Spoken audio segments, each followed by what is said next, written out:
3 দিন পরের কথা। কনকনে শীত। ধ্রুব ছাদে বসে আছে। রাত আনুমানিক 11:30। এত রাতে ছাদে আসার কোনো ইচ্ছাই ছিল না, কিন্তু মিতুর আবদার সে চন্দ্রগ্রহণ দেখবে। ধ্রুবর কথা হলো, চাঁদ তো আমি না, তাহলে তুই চন্দ্রগ্রহণ দেখলে আমাকে টানিস কেন? মিথু বলল, একা যেতে ভয় লাগে, তাই তো তোমাকে বলছি। সকালকে নিয়ে যা। মিতু বলল, ও আরো ভীতু, বলে কি না তার লম্বা বেনুনিতে ভূতে ধরবে। ধ্রুব ভেসে উঠে বলল, কি চিন্তা? চলো না ভাইয়া। যাবো এক শর্তে। কি শর্ত? ধ্রুব হাত দিয়ে ঘাড় ডলে বলল। বেনিকন্যাকে নিয়ে যেতে হবে, পারবি? মিতু হেসে বলল, পারবো। তাহলে নিয়ে আয়, আমি ছাদে যাচ্ছি।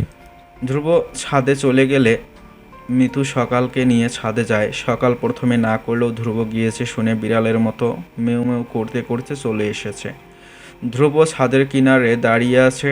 মিতু আর সকাল যাওয়ার পরে ধ্রুব নড়ে চড়ে দাঁড়িয়ে, চোখের দৃষ্টি সকালের ওপর স্থির। চঞ্চল পায়ে ধ্রুবর কাছে গিয়ে দাঁড়ায়। ধ্রুব মিতুর দিকে তাকিয়ে বলল, এখনো চন্দ্রগ্রহণ শুরু হয়নি? না। তাহলে ঝটপট চা বানিয়ে নিয়ে আয়, যা, ঠান্ডা লাগছে। মিতু তো আর অবুঝ না, তার ভাই যে সকালকে একান্ত পেতে চাইছে এটা বোঝেই মুচকি হাসে। মিতুর সাথে সকালও যেতে চাইলে মিতু না করে বলে চা বানাতে মাত্র 2 মিনিট লাগবে। সকাল মাথা নেড়ে ধ্রুবর দিকে তাকায়। ধ্রুব তার দিকেই তাকিয়ে আছে। সকাল মুচকি হাসে, কিছু না বলে ছাদের কিনারা ঘেঁষে দাঁড়ায়। ধ্রুব কাছে আসে, পাশে দাঁড়িয়ে বলল, আমার উপরে রাগ করেছো? সকালের বুকটা কাঁপে। ধ্রুব কাছে আসলে নিজের মাঝে অস্বাভাবিক কাঁপন টের পায়। ধ্রুবর দিকে তাকাতেও কেমন লাগে। আচ্ছা, এটা কি কোনো অসুখ? সকাল কি এই অসুখের গুরুতর আক্রান্ত হয়ে যাচ্ছে? মাথা নেড়ে বলল। রাগ করবো কেন? ধ্রুব সকালের লাজুক মুখের দিকে তাকিয়ে হাসে। তাহলে সামনে আসো না কেন? আসি, আপনি দেখেন না। ধ্রুব আরও কাছে এসে দাঁড়ায়। দেখা দাও না, দেখবো কি করে। সকাল ধ্রুবর চোখের দিকে তাকিয়ে বলল। আমাকে দেখতে হবে কেন? ধ্রুব নজর সরায় না, এক নজরে সকালের দিকে তাকিয়ে থাকে। এই মেয়েটা নিশ্চয়ই জাদু জানে। এই যে কয়দিনে তার মাঝে নিজের জায়গা খুঁজে নিচ্ছে। আচ্ছা, সকাল কি তাকে চোখের মায়ায় ডুবাতে চায়? যদি চায় ধ্রুব ডুবতে রাজি। সকালের কথার কি উত্তর দেবে ভাবে। কিউট বাচ্চা বলেই দেখতে হবে। সকাল গাল ফুলিয়ে বলল, আমি বাচ্চা না। তাহলে কি বড়? অবশ্যই। ধ্রুব সকালের লম্বা বেনুনি তার হাতে পেঁচিয়ে বলল। কত বড়? বেনুনির সাথে সাথে সকাল ধ্রুবর কাছাকাছি যায়। আস্তে করে বলল, যথেষ্ট বড়। বিয়ে করার মতো বড়? সকাল ধ্রুবর চোখে চোখ রাখে। ধ্রুবর গভীর চোখ অজানা ইশারা দিচ্ছে। সকালের গা শিরশির করে ওঠে। আস্তে করে বলল, কেন, বিয়ে করার মতো বড় হলে কি বিয়ে করবেন নাকি? ধ্রুব মুচকি হাসে, পাল্টা সকালকে প্রশ্ন করে, তুমি করবে কি? বিয়ে? কাকে? যাকে হোক। সকাল এই উত্তরে সন্তুষ্ট হয় না। সে ধ্রুব থেকে অন্য উত্তর আশা করেছিল। মন খারাপ করে বলল, না। ধ্রুব সকালের মন খারাপ বুঝতে পারে। মাথা নিচু করে বলল, তুমি তো বাচ্চা, বিয়ে টিয়ের চিন্তা বাদ দাও, বাচ্চারা এসব ভাবে না। সকাল ধ্রুবর দুষ্টমি বুঝতে পেরে বলল। আপনি খুব খারাপ। ধ্রুব সকালের মুখের দিকে তাকায়। মেয়েটাকে তার এত আদুরে লাগে। বিড়ালের মতো ঝুলু ঝুলু চোখে কেমন তাকিয়ে থাকে, দেখলেই বুকটা কাঁপে। ধ্রুব বলল, তুমি খুব বাচ্চা, দেখলে আদর আদর পায়। সকাল লাজুক হাসে। বাচ্চা হয়ে যদি আদর পাওয়া যায় তাহলে বাচ্চা থাকাই ভালো। ধ্রুব সকালের বেনুনিতে হালকা টান মেরে বলল, সকাল চলো একটা গেম খেলি। কি গেম? দুজন দুজনের চোখের দিকে তাকিয়ে থাকবো। যে আগে পলক ফেলবে সে হারবে, যে জিতে যাবে সে যা বলবে, যে হেরে যাবে তাকে তাই করতে হবে। ধ্রুবর সঙ্গ সকালের ভালো লাগে। ইচ্ছা করে সারাদিনই ধ্রুবর সামনে ঘুরতে। সে ধ্রুবর কথায় রাজি হয়। তারপর দুজনের চোখের দিকে তাকিয়ে থাকে। ধ্রুব গভীর চোখে সকালকে দেখছে আর সকাল স্নিগ্ধ চোখে ধ্রুবকে দেখছে। সকালের মনে হচ্ছে ধ্রুব তার চোখ দিয়ে কথা বলছে, তাকে কোথাও হারিয়ে যেতে উৎসাহ দিচ্ছে। সকাল আর তাকিয়ে থাকতে পারে না। এই চোখে বেশিক্ষণ তাকানো যায় না। গভীর চোখের দৃষ্টি বুকে লাগে। সকালই আগে পলক ফেলে। ধ্রুব হেসে বলল, হেরে গেলেন ম্যাডাম। সকাল আস্তে করে বলল, হ্যাঁ। এখন আমি যা বলবো তাই করতে হবে। আচ্ছা ঠিক আছে। ধ্রুব সকালের গুলুমুলু গাল টেনে দিল, মুখে বলল, বাচ্চা পাখি। ধ্রুব আর সকাল তখনও কাছাকাছি দাঁড়িয়ে আছে। তখনই বজ্রকণ্ঠে এক পুরুষ বলে উঠল, এত রাতে তোরা দুজন ছাদে কি করিস? শাহিন স্তব্ধ হয়ে তাকিয়ে আছে। তার ধারণা অনুযায়ী ধ্রুব ঠিক টোপ ফেলে দিয়েছে, কিন্তু তার যে সকালের পাশে অন্য কাউকে একদম সহ্য হচ্ছে না। সকালের জন্যই তো তোহার সাথে ব্রেকআপ করে ফেলেছে, আর এখন এই পাখি তার খাঁচায় না এসে অন্য খাঁচায় যাচ্ছে। এটা হতে দেয়া যাবে না। শাহিনের উপস্থিতি সকাল বা ধ্রুবকেই আশা করেনি। হঠাৎ তার আগমনে দুজনে দূরে সরে যায়। ধ্রুব শাহিনের দিকে তাকিয়ে হাসার চেষ্টা করে বলল, আর বলো না, মিতু নাকি চন্দ্রগ্রহণ দেখবে, তাই এত রাতেই ছাদে গেলাম। শাহিন আসার পথেই মিতুকে রান্নাঘরে দেখেছে, তারপরও আবার জিজ্ঞেস করল, মিতু কই? ধ্রুব এক পলক সকালের দিকে তাকিয়ে বলল, মিতু চা বানাতে গেছে। শাহিন সকালের দিকে তাকিয়ে বলল, সকাল গেলে না যে? সকাল ঢোক গেলে ধ্রুবর দিকে তাকায়। এই শাহিনের চোখের দৃষ্টি তার ভালো লাগে না, আবার কেমন খোঁচা দিয়ে কথা বলে। ধ্রুব সকালের চোখের দিকে তাকায়, সকালের মনের ভাব বুঝে শাহিনের দিকে তাকিয়ে বলল, সকাল যায়নি, চা বানাতে দুজন লাগে নাকি? শাহিন দাঁতের দাঁত চেপে সকালের দিকে তাকিয়ে থাকে। তার ইচ্ছে করছে সকালের গালে ঠাস করে থাপ্পড় মেরে দিতে। কত বড় সাহস, এত রাতে একা একটা ছেলের সাথে ছাদে দাঁড়িয়ে কথা বলছে। ধ্রুব আর সকাল যে খুব কাছাকাছি দাঁড়িয়েছিল এটা তার চোখের দৃষ্টি এড়ায়নি। ফর্সা টকটকে মাখনের মতো শরীরটা দেখলেই শাহিনের ইচ্ছে করে ছুঁয়ে দিতে। কতগুলো গার্লফ্রেন্ডকেই তো ছুঁয়ে দিয়েছে, কিন্তু সকালের সুন্দর নিটল গায়ের দিকে তাকালে মন বিষিয়ে যায়। কাছে পাওয়ার অদম্য ইচ্ছা গলা চেপে ধরে। কেউ কিছু বলার আগে মিতু এলো। সেও এই সময় শাহিনকে দেখে অবাক হয়। সে 3 কাপ চা এনেছে, আরেক কাপ আনতে আবার নিচে ছুটে যায়। শাহিন ধ্রুবদের থেকে কিছুটা দূরেই দাঁড়ায়, চুপচাপ দাঁড়িয়ে আর চোখে দুজনকে পর্যবেক্ষণ করে।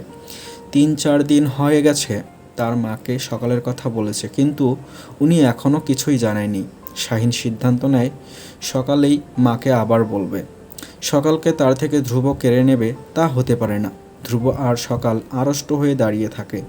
পরের 1 ঘন্টা শাহিন এক জায়গায় দাঁড়িয়ে চন্দ্রগ্রহণ দেখার নাম করে দুজনকে দেখছে। শাহিন উপস্থিতি থাকায় সকাল আর ধ্রুবর মাঝে কোনো কথা হয়নি, কিন্তু চোখে চোখ পড়েছে হাজারবার। চন্দ্রগ্রহণ দেখার পরে সবাই নেমে গেলে শাহিন নামে। সকালের লম্বা বেনুনি কোমর ছাপিয়ে গেছে। শাহিন লোলাপু দৃষ্টিতে সকালকে দেখে। মেয়েটার হাঁটাও এত সুন্দর, উফ, সে তো পুরো পাগল হয়ে যাচ্ছে। সকাল বিছানায় শুয়ে মনে হলো ধ্রুব তাকে পছন্দ করে, আর তারও ধ্রুবকে ভীষণ ভালো লাগে। দুজনের চোখের তারায় একই উপন্যাসের সূচনা বার্তা। সকাল মনে প্রাণে চাইছে ধ্রুব সকালকে বিয়ে করে নিক। ধ্রুবর কাছে গেলে নিজেকে এত পাগল পাগল লাগে। সকাল তো গ্রামে থাকতে এমন ছিল না, তাহলে এখন এসব কি হচ্ছে? সকাল এত কিছু ভাবতে চায় না, তার বয়সটাও তো এমন। এই বয়সে প্রেমের বাতাস বয়, উত্তাল প্রেম ঢেউয়ে কিনারা ছাপিয়ে কিশোরের নরম মন ছুঁয়ে দেয়। আহা, কি আনন্দময় প্রেম, কি আনন্দময় মুহূর্ত। স্বামীর মোবাইল হাতে নিয়ে সময় দেখে। প্রায় 2টা বাজতে চলল। হাতের কোনোই টেবিলে ঠেকিয়ে তালুতে মাথা রাখে। সামনে বইয়ের স্তূপ। প্রায় সব প্রশ্নই স্বামীর পারে, তবুও কেন জানি চাকরিটাই হচ্ছে না, আর চাকরি না হলে তার কিচ্ছুই হচ্ছে না। পড়তে পড়তে স্বামীর চোখে মিতুর কান্না ভেজা চেহারাটা ভেসে ওঠে। মেয়েটা এত কাঁদে কেন? সে বোধহয় জানে না তার কান্না স্বামীর সহ্য হয় না, আর জানবেই বা কী করে? তাকে জানানোর কোনো যোগ্যতাই যে স্বামীর নেই। স্বামীর চুপচাপ টেবিলে মাথা রাখে, বিড়বিড় করে কিছু অপ্রকাশিত কথা বলে, যায় যে কথাগুলো স্বয়ং স্বামীর ছাড়া কেউ শুনে না, জানে না। আর যার উদ্দেশ্য করে কথাগুলো বলে সে আদৌ জানবে কিনা সন্দেহ। মিতুর ঘুম আসছে না। এপাশ ওপাশ করে সোজা হয়ে শোয়, চোখ জোড়া ডিম লাইটের ওপরে স্থির। সকাল আর ধ্রুবর মিষ্টি খুনসুটি দেখলে তার খুব ভালো লাগে, আর তখন চোখের তারায় স্বামীরের হাসি হাসি মুখটা ভেসে ওঠে। নিঝুম রাতে হিম বাতাস গায়ে মাখিয়ে মিতুর স্বামীরকে খুব মনে পড়ে। আলতো ঠোঁটের কাপন কাছে পাওয়ার আদম্য ইচ্ছা জানিয়ে দেয়। মিতু ভাবে, স্বামীর কি ঘুমিয়ে গেছে? ঘুমাবেই তো, এত রাত জেগে কেউ জেগে থাকে? তারপরেও মিতু মোবাইল হাতে নিয়ে নির্লজ্জ হয়ে স্বামীর নাম্বারে মেসেজ পাঠায়। তার ধারণা সকালে হলেও দেখবে সে। মেসেজটি ছিল এমন: এই ছেলে, আজকে যে চাঁদ লুকিয়ে গেছে তার খবর কি রাখেন? এমন লুকোচপের মুহূর্তে রমণীর লুকানোর মানুষ চাই। চাঁদের মতো হতে তার বড় স্বাদ। মেসেজটি পাঠিয়ে মিতু চোখ খিচে পড়ে থাকে। পাঠানোর পর ভীষণ লজ্জা লাগছে। ইস, স্বামীর কি ভাববে? খারাপ ভাববে নিশ্চয়ই। তাতে কি, স্বামীর চোখে সে এমনিতেও নির্লজ্জ বেহায়া। স্বামীর তখন টেবিলে মাথা রেখে শুয়ে আছে। মোবাইলের কাঁপনে মাথা উঁচু করে তাকায় মিতুর মেসেজ দেখে নড়ে চড়ে বসে। মেয়েটা ঘুমোয়নি, এত রাতে মেসেজ দিচ্ছে কেন? স্বামীর মেসেজটা পড়ে হাসে। টেবিলে মাথা রেখে মিতুকে মেসেজ লেখে। চাঁদের গায়ে হাজারো কলঙ্ক, বালিকা যে চাঁদের মতো লুকিয়ে চাঁদের মতোই হতে চায়, তাহলে কিন্তু চাঁদের মতো তারও কলঙ্ক লাগতে পারে। অবুঝ মেয়েটা কি এমনটাই চায়? স্বামীর মেসেজটি পাঠিয়ে বিছানায় শুয়ে পড়ে চোখ বন্ধ করে ঘুমানোর বৃথা চেষ্টা করে। মিতু এত রাতে স্বামীর মেসেজ আশা করেনি। সে ভেবেছিল স্বামীর ঘুমিয়ে গেছে, কিন্তু তাকে সম্পূর্ণ ভুল প্রমাণিত করে দিয়ে মেসেজ পাঠিয়ে এসেছে। সে দুরু বুকে মেসেজটা পড়ে তারপর চোখ বন্ধ করে নিজেকে লুকাতে চায়। স্বামীর জন্য চাঁদের মতো একটু আটটু কলঙ্কিত হতে দোষের কি? কাপা কাপা হাতে লিখল, চাঁদের গায়ে কলঙ্ক থাকা সত্ত্বেও কত সুন্দর। কলঙ্ক গায়ে মেখেও যদি এত সুন্দর থাকা যায়, আমি কলঙ্কিত হতে রাজি। বাকিটা আপনি জানেন। স্বামীর চুপ করে তাকিয়ে থাকে। তার শ্বাস ঘন হয়ে আসছে। সে মেসেজ পাঠায়, তুমি পাগল, বদ্ধ, উন্মাদ। মিতু ফোন করে। স্বামীর রিসিভ করে বলল, পাগলদের সাথে কথা বলবো না। মিতু সত্যিই কথা বলে না। চুপচাপ মোবাইল কানে ধরে প্রিয় পুরুষের নিঃশ্বাসের গাঢ় শব্দ শোনে। স্বামীর আবার বলে, কথা না বললে রেখে দেই। মিতু ফট করেই বলল, না। স্বামীর হাসে। মিতু তার সাথে কথা বলেছে, তার মানে মিতুর মুখে মুচকি হাসির রেশ ফুটে উঠেছে। সে চোখ বন্ধ করে মিতুর হাসি মুখটা দেখার চেষ্টা করে। এত রাতে ফোন দিয়েছো কেন? কোনো ফোন দিতে মানা নাকি? হ্যাঁ। মিতু ভ্রু কুঁচকে বলল, কিসের মানা শুনি? প্রাপ্তবয়স্ক ছেলেকে এত রাতে ফোন দিতে নেই। কেন? কারণটা তোমাকে বলা যাবে না। মিতুর অভিমান হয়। অভিমানে গাল ফুলিয়ে বলল। কাকে বলা যাবে? স্বামীর সোজা হয়ে উত্তর দেয়, আমার বউকে। মিতু শ্বাস আটকে বলল, বউকে? যাকে বিয়ে করব সে। মিতু আস্তে করে বলল, আমি চাঁদ হতে চাই। হবে। মিতু খুব আস্তে করে বলল। আপনার চাঁদ। স্বামীর চোখ বন্ধ করে রাখে। মিতুর কথায় সাড়া দিয়ে ইচ্ছে করছে। পাগল নাকি? আপনার পাগল। স্বামীর মৃদু গলায় বলে, চাঁদের দাম অনেক, আমার মতো বেকার এতিম ছেলের কাছে চাঁদ দিবে কে? কেউ দিতে হবে না, চাঁদ স্বয়ং আপনার অপেক্ষায় আছে। পাগলামি করো না তো। মিতু কিছুক্ষণ চুপ করে থাকে, তারপর ফিসফিস করে বলল, স্বামীর ভাই। হুম। মিতু আস্তে অথচ স্পষ্ট করে বলল। ভালোবাসি খুব বেশি। স্বামী দাঁত দিয়ে ঠোঁট কামড়ে ধরে, হাত দিয়ে চুল টেনে ধরে, বুকের মাঝে টনটনে ব্যথা অনুভব করে। গলার স্বর শক্ত করে বলল, আমাকে আর কখনো ফোন দেবে না। মিতু কিছু বলার আগেই খুট করে ফোনটা কেটে যায়। মিতু কিছুক্ষণ মোবাইলটার দিকে তাকিয়ে ঝরঝর করে কেঁদে দেয়। স্বামীর কবে বুঝবে তার কান্নার দিন কবে শেষ হবে। সকালে শাহিন তাসলিমাকে বলল। আম্মা দাদিকে সকালে ব্যাপারে বলেছো? না। তাসলিমার কথায় শাহিন রেগে যায়। দাঁতে দাঁত চেপে বলল, আমি সকালকে খুব শীঘ্রই বিয়ে করতে চাই। দাদিকে জানো এক্ষুনি। তাসলিমা বিরক্ত হয়। চোখ ছোট করে বলল, এত তারা কিসের? এত কথা বলো কেন? যাও না। তাসলিমা ছেলের ওপর অসন্তুষ্ট। ধীর পায়ে শাশুড়ির রুমের দিকে এগিয়ে যায়। নূরজাহান পানের বাটা থেকে পান খাচ্ছেন। তাসলিমা গিয়ে নালিশের সুরে বলল, আম্মা এই মেয়ে বাড়ি যাবে কবে? নূরজাহান ভ্রু কুঁচকে বলেন, কোন মেয়ে? সকালের কথা বলছি। মনোয়ারা তো তার গোষ্ঠী শুদ্ধ মানুষ আনতে পারলে বাঁচে। ঘরে যে দুইটা জোয়ান ছেলে আছে সে ব্যাপারে কোনো চিন্তা আছে? নূরজাহান কটাটা ভাবে, তারপর অনুসন্ধানী দৃষ্টিতে তাসলিমার দিকে তাকিয়ে বলল, কি হয়েছে খুলে বল। আপনার নাতি তো এই মেয়েকে পছন্দ করে ফেলেছে। গ্রামের মেয়ে আমার ছেলের বউ হবে ভাবা যায়? শাহিন যেহেতু পছন্দ করে, তুমি এত লাফাও কেন? আর সকাল তো দেখতে শুনতে ভালোই, যথেষ্ট সুন্দরী।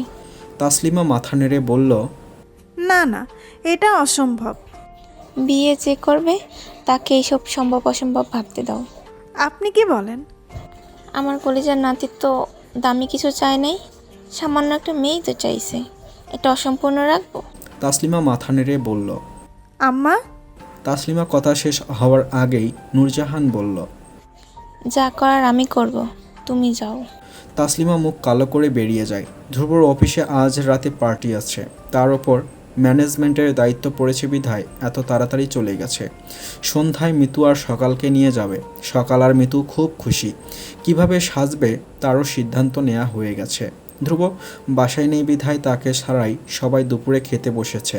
নূরজাহান গলা খাকারি দিয়ে বলল, মনোয়ারা, সকালের বিয়ে নিয়ে কিছু ভাবছো? শাহিন বিয়ের কথা শুনে বুঝতে পারে তার কথাই বলবে। সকাল লজ্জায় মাথা নিচু করে রাখে। মনোয়ারা হেসে বলল, ভাবার কি আছে আম্মা? ভালো বিয়ে পেলে মেয়ে দিতে ক্ষতি কি? নূরজাহান সকালের দিকে তাকিয়ে বলল, আমার নাতিরে কেমন লাগে সুন্দরী? রাজি আছে তো? সকাল মনে করলো নূরজাহান ধ্রুবর কথাই বলছে। যেহেতু আরও আগেও ধ্রুব আর তার বিয়ের কথা হয়েছে, লাজুক হেসে মাথা নিচু করে ফেলে। নূরজাহান সকালের লাজুক হাসির দিকে তাকিয়ে বলল, ছোট বউ, সকালের বাবা মাকে খবর দাও। আমার নাতির খুব পছন্দ হয়েছে, খুব শীঘ্রই বিয়ের আয়োজন করতে হবে। সকালের মনে আতশবাজি ফোটে। লাল নীল স্বপ্নে হৃদয়ে দুলে ওঠে।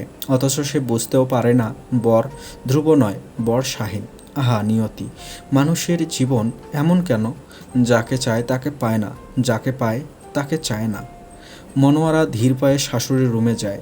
সকাল আর ধ্রুব ছাড়া সেখানে পরিবারের সবাই উপস্থিত। ধ্রুবর হাবভাব দেখে মনোয়ারার তীব্র ধারণা ধ্রুব সকালকে পছন্দ করে। শুধু পছন্দ না, ওনার আন্দাজ মতে কয়েকদিন পরে ধ্রুব নিজেই বিয়ের কথা বলতো, কিন্তু তার শাশুড়ি যে এভাবে শাহিনের জন্য সকালের হাত চেয়ে বসবে এটা চিন্তার বাহিরে ছিল। তার বোনের সাথে একবার ধ্রুবকে নিয়ে কথা বলেছিল, এখন আবার সেই মুখেই কিভাবে শাহিনের কথা বলবে সে? সবচেয়ে বড় কথা হচ্ছে ধ্রুব কি বলবে? সে কি ব্যাপারটা মানবে? নূরজাহান মনোয়ারাকে দেখে বলল, আসো ছোট বউ। মনোয়ারা তার স্বামী সারোয়ারের দিকে তাকায়। ধ্রুব আর সকালের বিয়ের ব্যাপারে সারোয়ার জানে, তাই সেও এই ব্যাপারে সন্দিহান। দুপুরে তার আম্মা বিয়ের কথা বলাতে ভেবেছিল ধ্রুবর কথাই বলছে, কিন্তু পরে যখন শুনল ধ্রুব নয় শাহিন, তখন থেকেই চিন্তা হচ্ছে। নূরজাহান বলল, শাহিন বিছানায় তার দাদির পাশে বসে আছে, মুখে মুচকি হাসি। মনোয়ারা শাহিনের দিকে তাকায়। শাহিন ভালো চাকরি করে ঠিক আছে, কিন্তু তার চরিত্র ভালো না। ছেলেটা যেমন তাদের মেয়েটাও নিজেদেরই। সুতরাং জেনে শুনে এমন অপাত্রে মেয়ে দান করা যায় না। কিন্তু তিনি শাশুড়ির সামনে কি করে বলবে ভেবে পেলেন না। মনোয়ারাকে চুপ থাকতে দেখে নূরজাহান বলল, আমার নাতির ঢের উপযুক্ত, সবার মতামত আছে নাকি? দাও তোমার বোনকে ফোন দাও, আমি একটু কথা বলি। মিতু সকাল আর ধ্রুবর মনের ভাব কিছুটা হলেও জানে। তার ভ্রু জোড়া কুঁচকে গেছে। গলা খাকারি দিয়ে বলল, আমার মনে হয় বিয়ের কথা আগানোর আগে সকালের সাথে খোলাখুলি কথা বলা প্রয়োজন। মেয়েটা আমাদের বাসায় বেড়াতে এসেছে, এই অবস্থায় তার উপরে আমাদের মন মতো কোনো সিদ্ধান্ত চাপিয়ে দিতে পারি না, তাই না বড় আব্বু? আনোয়ার ন্যায়পরায়ণ মানুষ, এজন্যই মিতু তার বড় আব্বুর মতামত চাইছে। সে মনে প্রাণে চাইছে বড় আব্বু হ্যাঁ বলুক। আনোয়ার এতক্ষণ চুপচাপ সব শুনে গিয়েছে। শাহিনের মতো ছেলে এত ছোট কম পড়ুয়া মেয়েকে বিয়ে করতে পাগল হয়ে গেছে এটা ভেবেই অবাক লাগছে তার। তার ছেলের চলাফেরা সম্পর্কে তার বেশ ভালো ধারণা আছে। মাসে মাসে প্রেমিকা বদলানোর অভ্যাসও অজানা নয়। এত সুন্দরী সুন্দরী উচ্চশিক্ষিত মেয়ে ফেলে এই সকালকে বিয়ে করার কারণটাই মিলাতে পারছেন না তিনি। শাহিন কিসের পাগল? সকালের রূপ নাকি জেদ নাকি অন্য কিছু? আনোয়ার মিতুর কথায় সায় দেয়। কথা বলো, জিজ্ঞেস করো শাহিনকে তার কেমন লাগে। শাহিন যেন জানে সকাল না বলবে, সেই ভয়েই সে চেঁচিয়ে উঠে বলল, দাদি তো জিজ্ঞেস করেছেই, এখন আবার কি জিজ্ঞেস করবে? আনোয়ার মির্জা চিন্তিত চোখে ছেলেকে দেখে বলল, করুক, বিয়ে তো আর একদিনের ব্যাপার না, বিয়েটা সারা জীবনের ব্যাপার, জেনে শুনে আগানোই ভালো। নূরজাহান মনোয়ারার দিকে তাকিয়ে আবারও বলল, দাও ফোন দাও। মনোয়ারা বলল, সকাল কি বলে জেনে ফোন দেই। নূরজাহান কিছু বলার আগে আনোয়ার মির্জা ছোট ভাইয়ের বইয়ের কথায় সম্মতি দিয়ে বলে, এটাই ভালো। নূরজাহান দ্বিমত করে বলল, ফোন দাও তো, কথা বলতে দোষ কি, আপন মানুষই তো। অজ্ঞতা মনোয়ারা বোনের কাছে ফোন দেয়। আসমা সব শুনে জানায় তারা ভেবে দেখাবে। নূরজাহান বলল তাদের কালকে তাদের বাসায় আসার জন্য। আসমা সম্মতি জানায়, শত হোক বোনের শাশুড়ি ওনার কথা ফেলে কি করে? ওনার কথার অমান্য করলে যদি তার আপার সংসারে অশান্তি হয়। নূরজাহান মনোয়ারার হাতে ফোনটা দিয়ে বলল, আসমা, এখানে আসলে আর কোনো কথা হবে না, ডিরেক্ট বিয়ে হবে। আমি চাই 2 দিনের মধ্যে বিয়ে সম্পন্ন হোক। শাহিন রুমে এসে আয়নার সামনে দাঁড়িয়ে মুচকি হাসে। চোখের পর্দায় ভেসে ওঠে সকালের নিটল দেহের গড়ন। ইস, এমন শরীরে সামনে থাকলে কি ঠিক থাকা যায়? হ্যাঁ, আর মাত্র কয়েকটা দিন, তারপরে এই দেহে ভাগ বসাতে আর কোনো বাধা থাকবে না। শাহিনের মুখ দিয়ে অশ্রবণীয় বাক্য বের হয়ে আসে। সকালের বাঁকানো শরীরের বাঁক ভেবেই তো তার ঘুম আসে না। এই শরীর শুয়ে দেখার অনেক শখ, যতক্ষণ না শুয়ে দেখবে ততক্ষণ মন ভরবে না। মিতু সকালকে কিছু জানায় না। তার ধারণা এসব শুনলে সকাল খুব কান্নাকাটি করে পার্টিতে যাওয়া ক্যান্সেল করে দেবে। তাই সে ঠিক করেছে পার্টি থেকে এসে এসব বলবে। ধ্রুব তাদের নিতে আসছে, দুজনের রেডি হয়ে বেরিয়ে যায়। সকালের মন অনেক ফুরফুরে, হালকা গোলাপি থ্রি পিসের সাথে লম্বা চুলের বেনিতে খুবই স্নিগ্ধ লাগছে। ধ্রুব খানিক তাকিয়ে থেকে চোখ সরিয়ে নেয়। আচ্ছা, আজকাল সকালকে এত ভালো লাগে কেন? মনের খুব কাছে প্রেমময় বাতাস বয়, তা ধ্রুব বেশ বুঝতে পারে। সকাল আর চোখে ধ্রুবকে দেখছে। সাদা স্টেপ শার্টে খুব সুন্দর লাগছে। ধ্রুব এমনিতেও চোখে পড়ার মতো আকর্ষণীয়। যদি তার আর ধ্রুবর বিয়ে হয় তাহলে এই শ্যাম সুন্দর পুরুষটা সবটাই তার। অচেনা সুখে সকালের বুকটা ভার হয়ে আসে। মাথা নিচু করে গাড়ির সিটে বসে থাকে। মিতু ভাইয়ের মুখে সুখের ছোঁয়া দেখে ভাবে শাহিনের সাথে সকালের বিয়ের কথা শুনলে তার প্রতিক্রিয়া কেমন হবে। মিতুর এমন কোনো ইচ্ছা নেই যা ধ্রুব পূরণ করে না। সেই ধ্রুবই কিনা এত বড় অপূর্ণতা নিয়ে থাকবে। মিতুর কেন জানি মনে হচ্ছে ধ্রুবকে জানানো উচিত। ধ্রুব জানতে পারলে ঠিক সমাধান বের করে নেবে। সে সিদ্ধান্ত নেয় সকালকে জানানোর আগে ধ্রুবকে জানাবে। হঠাৎ গাড়ি থামে। মিতুকে অবাক করে দিয়ে ধীর পায়ে হেলে দুলে সামনের সিটে স্বামীর উঠে বসে। পিছনে তাকিয়ে সবাইকে দেখে হাসে। ধ্রুবর দিকে তাকিয়ে বলল, সব কিছুতে আমাকে টানিস কেন? ধ্রুব ইচ্ছে করেই স্বামীরকে টানে। বেকার জীবনে ছেলেটা হাঁপিয়ে যাচ্ছে, বারবার ডিপ্রেশনে পড়ে। ধ্রুব চায় স্বামীর স্বাভাবিক চাকুক, চাকরি তো হবেই, কিন্তু এই খারাপ সময়ের স্মৃতিগুলো মনে থাকবে। পিছনের সিট থেকে স্বামীরের মাথায় থাপ্পড় দিয়ে বলল, কোনো সমস্যা? আলবাত সমস্যা। আমি ঘুমাচ্ছিলাম, তুই বিরক্ত করলি। এই সন্ধ্যায় ঘুম? আরে রাতে ঘুমাতে পারিনি। ধ্রুব মজা করেই বলল, কেন? প্রেমিকার সাথে রাতভর প্রেমালাপ করিস নাকি যে ঘুমাতে পারিস না? ধ্রুবর কথায় মিতু আর স্বামীর দুজনে চমকে ওঠে। স্বামীর হাসে কিছু বলে না। স্বামীরের হঠাৎ আগমন মিতুর কাম্য ছিল না। সে তার ভাইয়ের কথায় কিছুটা নড়ে চড়ে বসে। তারপর পিছনের সিট থেকে স্বামীরকে দেখে। পিছন থেকেও স্বামীরকে কত সুন্দর লাগে। মিতু মুগ্ধ চোখে তাকিয়ে থাকে। প্রেমে পড়লে বুঝি এমনই হয়, যেমনই থাকুক সুন্দর লাগে। বুকের মাঝে দামামা বাজে। আচ্ছা, প্রেমিক পুরুষ এত সুন্দর হয় কেন? পার্টিতে যাওয়ার কিছুক্ষণ পরে স্বামীর লক্ষ্য করে ধ্রুব বারবার সকালকে দেখছে। তারপর স্বামীর ধ্রুবকে চোখ মেরে বলল, মাম্মা, তলে তলে টেম্পু চালাও, আমরা বললেই হরতাল। ধ্রুব হেসে বলল, টেম্পো চালাবো কেন? ভালো লাগে, বিয়েও করে ফেলতে পারি। করে ফেলো, দেরি করলে দেখা যাবে টেম্পু বুকিং। ধ্রুব স্বামীর দিকে তাকিয়ে বলল, সকালকে তো কিছু জানাইনি এখনো। জানিয়ে দে। কিভাবে জানাবো? স্বামীর খানিক ভেবে বলল, প্রেম নিবেদন কর। মেয়েরা এই ফিল্মি স্টাইলে প্রেম নিবেদন বেশ পছন্দ করে, না চাইতেও ফিদা হয়ে যায়। ধ্রুব মুচকি হাসে, মাথা নেড়ে বলল, ধুর, আমাকে দেশও হবে না। মিতু এগিয়ে আসে। মিতুকে দেখে স্বামীর বলল, তোমার ভাই তো প্রেমে পড়ে মরে যাচ্ছে, তুমি থাকতে মরতে দাও কি করে শুনি? মিতু ধ্রুবর দিকে তাকালো। ধ্রুব বলল, সকালের কথা বলছে। মিতুর গলায় শ্বাস আটকে আসে। যা ভাবছিল তাই। আর দেরি করা ঠিক হবে না। দম ফেলে পেছনে তাকিয়ে সকালের অবস্থান দেখে নিল। তারপর বলল, ভাইয়া, তোমাকে কিছু কথা বলার আছে। ধ্রুব মিতুর চুপসানো মুখের দিকে তাকিয়ে বলল, কোনো সমস্যা?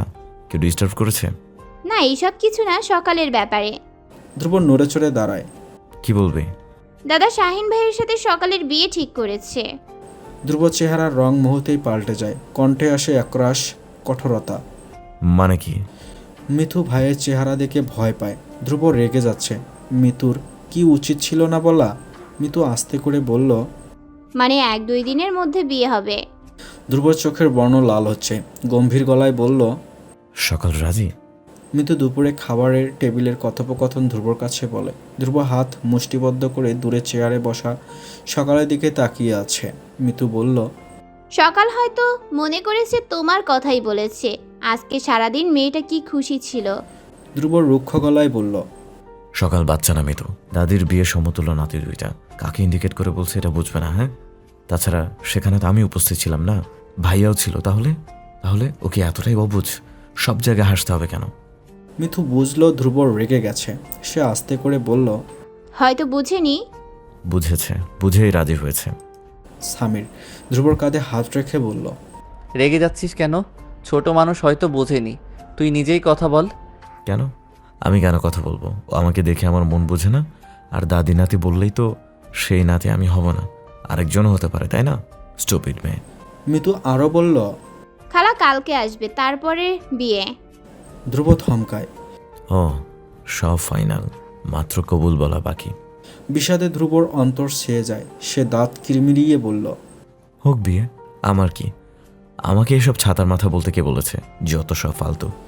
মিতু আর স্বামীর আর কিছু বলার আগেই ধ্রুব সরে যায়। রাগে তার গা কাঁপছে। বিয়েতে রাজি মানে কি? রাগে দুঃখে ধ্রুব আরেকটা কাজ করে বসে। সকাল অনেকক্ষণ ধরেই লম্বা সুন্দর মেয়েটাকে লক্ষ্য করছে। মেয়েটা বারবার ধ্রুবর গা ঘেঁষে দাঁড়াচ্ছে, কেমন হেসে হেসে কথা বলছে। সকালের একদম ভালো লাগে না। ধ্রুবর পাশে এই মেয়েকে দেখলেই শরীর বিষিয়ে যাচ্ছে। ধ্রুব মেয়েটার পরিচয় করিয়ে দিয়েছে। মেয়েটার নাম স্নেহা, ধ্রুবর কলিগ। মিতুদের সাথে ধ্রুবর কি নিয়ে যেন কথা কাটাকাটি হয়। সকাল একবার ভাবে এগিয়ে যাবে, আরেকবার ভাবে ওনাদের ব্যাপারে গেলে যদি পছন্দ না করে, তাই চুপচাপ বসে থাকে। এর মাঝেই ধ্রুব স্নেহার কাছে যায়। স্নেহা মোবাইলে কিছু দেখিয়ে আবদার করাতে ধ্রুব রাজি হয়ে যায়। তারপর দুজনে বেশ কাছাকাছি দাঁড়িয়ে ছবি তোলে। স্নেহা এই প্রথম ধ্রুবর এত কাছে আসার সাহস পাচ্ছে। সে বেশ খুশ মনে ছবিগুলো তোলে। ধ্রুব দেওয়া সাহসে স্নেহা আরও সাহসী হয়ে ওঠে। ধ্রুব হাত ধরে এপাশে ওপাশে কতক্ষণ হাঁটাহাঁটি করে খালি টেবিলে ধপ করে বসে পড়ে। ধ্রুব আর চোখে সকালকে লক্ষ্য করে। হ্যাঁ, তাদেরকেই দেখছে। ধ্রুব চোখ বন্ধ করে নিজেকে সামলাতে চায়। সকালের চোখে পানি টলমল করে। ধ্রুব কি এমন ছেলে? এতদিনে তো একবারও এমন মনে হয়নি। কষ্টে মনটা ভরে ওঠে। কিছুক্ষণ পরে ভাবে, আচ্ছা, তার সাথে যদি ধ্রুবর বিয়ে ঠিক হয়, তাহলে ধ্রুব তাকে দেখিয়ে কেন অন্য মেয়ের সাথে ঘুরবে? এসবের মানে কি? নাকি দাদির বলা পাত্র ধ্রুব নয়, বরং শাহিন? সকালের গলা শুকিয়ে আছে। ছল চোখে ধ্রুবকে দেখে। মিতু সকালের পাশে বসে সকালকে বিস্তারিত খুলে বলে। সব শুনে সকাল মুখে হাত দিয়ে কেঁদে দেয়। সত্যিই সে ভেবেছিল পাত্র ধ্রুব, তাই তো লজ্জা পেয়ে লাজুক হেসেছিল। কিন্তু এই হাসি যে তার কাল হয়ে দাঁড়ালো। সে আস্তে করে বলল, আমি ভেবেছিলাম ধ্রুব ভাই। মিতু অসহায় গলায় বলল। না, শাহিন ভাই। সকাল বলল, আমি কালকেই বাড়ি চলে যাব। মিতু সকালের হাত ধরে বলল, চলে যাওয়া মানে সব সমস্যার সমাধান, এটা ভাবা ভুল। আমি না থাকলে সব সমস্যা শেষ। শাহিন যখন শুনেছে সকাল ধ্রুবর সাথে গেছে, তখন থেকেই চিন্তিত। অনেকে ভাবার পরে ধ্রুবর নাম্বারে ফোন দেয়।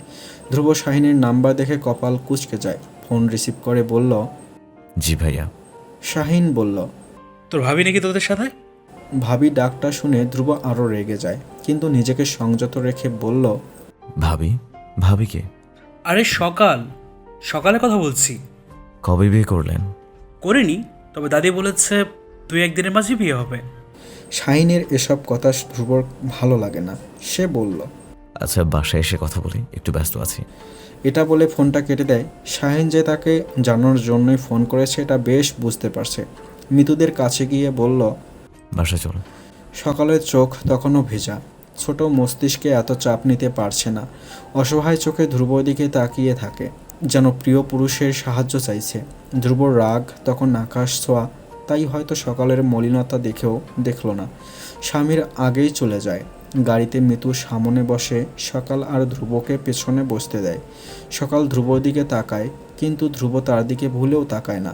যেই ধ্রুবর চোখে মুখে মুগ্ধতা বিরাজ করত, সেই মুখে কি বিশাল কঠোরতা। সকাল নিঃশব্দে কাঁদল। সাহস করে লজ্জা শরম ভুলে 2 হাত দিয়ে ধ্রুবর একটা হাত আঁকড়ে ধরে। ধ্রুব সকালের দিকে তাকায়। সকাল কান্না ভেজা গলায় বলল, আমি বুঝতেই পারিনি। ধ্রুব শান্ত গলায় বলল, কি বুঝতে পারোনি? দাদি যে শাহিন ভাইয়ের কথা বলছেন। ধ্রুব খানিক কৌতুকের স্বরে বলল, তাতে কি? তুমি তো রাজি, সুন্দর বর, বড় চাকরি, আর কি চাই? না। ধ্রুব একটানে তার হাত ছাড়িয়ে বলল, একদম বাচ্চা বাচ্চা ভাব নিবে না। আরে শাহিন না হয় আমার থেকে 1000-20 টাকা বেশিই পায়, তাই বলে বিয়ে করতে রাজি হয়ে যাবে? সকাল কিছু না বলে চুপচাপ কাঁদে। ধ্রুব সেই কান্না ভেজা মুখের দিকে তাকিয়ে খুব আস্তে বলল। সকাল, আমাকে মনে পড়লো না? সকাল বলল, আপনাকে ভেবেই তো হেসেছিলাম।